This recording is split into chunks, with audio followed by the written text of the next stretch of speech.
வணக்கம். விண்வெளி என்பது மனிதர்கள் வாழ்வதற்கு மிகவும் ஆபத்தான சூழல். அங்கு இந்திய விண்வெளி வீரர்கள் எவ்வாறு உயிர் வாழ்வார்கள், அதை இந்த அத்தியாயத்தில் விரிவாக பார்ப்போம். விண்கலத்தின் உள்ளே பூமியைப் போன்ற சூழலை உருவாக்க ECLSS என்ற உயிர் பாதுகாப்பு அமைப்பு பொருத்தப்பட்டுள்ளது. இதுவே வீரர்களின் உயிர்க்கவசம். இந்த அமைப்பு விண்கலத்தின் உள்ளே ஆக்சிஜன் அளவை சீராக வைத்திருப்பதோடு வீரர்கள் வெளியிடும் கார்பன் டை ஆக்சைடை தொடர்ந்து அப்புறப்படுத்துகிறது. விண்வெளியில் நிலவும் கடும் குளிர் மற்றும் வெப்பத்திலிருந்து வீரர்களை பாதுகாக்க விண்கலத்தின் வெப்பநிலை எப்போதும் 20 முதல் 25 டிகிரி செல்சியஸாக பராமரிக்கப்படுகிறது. விண்வெளியில் தண்ணீர் மிகவும் விலைமதிப்பற்றது. எனவே ககன்யான் விண்கலத்தில் 90% தண்ணீர் மறுசுழற்சி செய்யப்படுகிறது.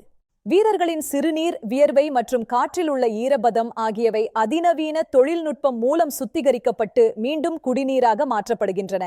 கடலில் அவசரமாக தரையிறங்கினால் உப்பு நீரை 30 நிமிடங்களில் குடிநீராக மாற்றும் சிறப்பு கருவிகளையும் வீரர்கள் வைத்திருப்பார்கள்.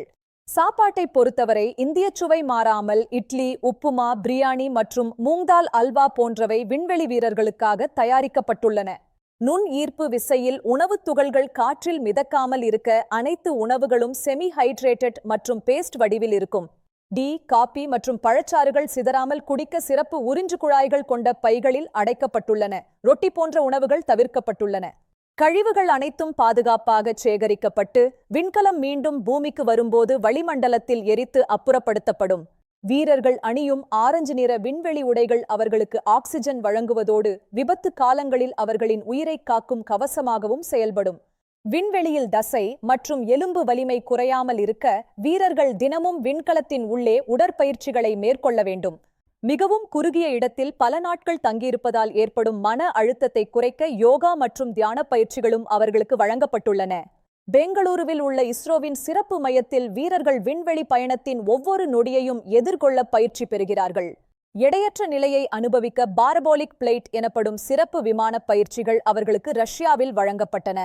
கொச்சியில் உள்ள இந்திய கடற்படையின் சிறப்பு மையத்தில் விண்கலம் கடலில் விழுந்தால் எவ்வாறு தப்பிப்பது என்ற பயிற்சி வழங்கப்படுகிறது. பெரிய அலைகள், பலத்த காற்று மற்றும் மழை போன்ற கடினமான சூழலில் விண்வெளி வீரர்கள் பாதுகாப்பாக வெளியேறுவதை இது உறுதி செய்கிறது. வீரர்களின் இதயத் துடிப்பு மற்றும் இரத்த அழுத்தம் ஆகியவற்றை பூமியில் இருந்து மருத்துவர்கள் 24 மணி நேரமும் கண்காணிப்பார்கள்.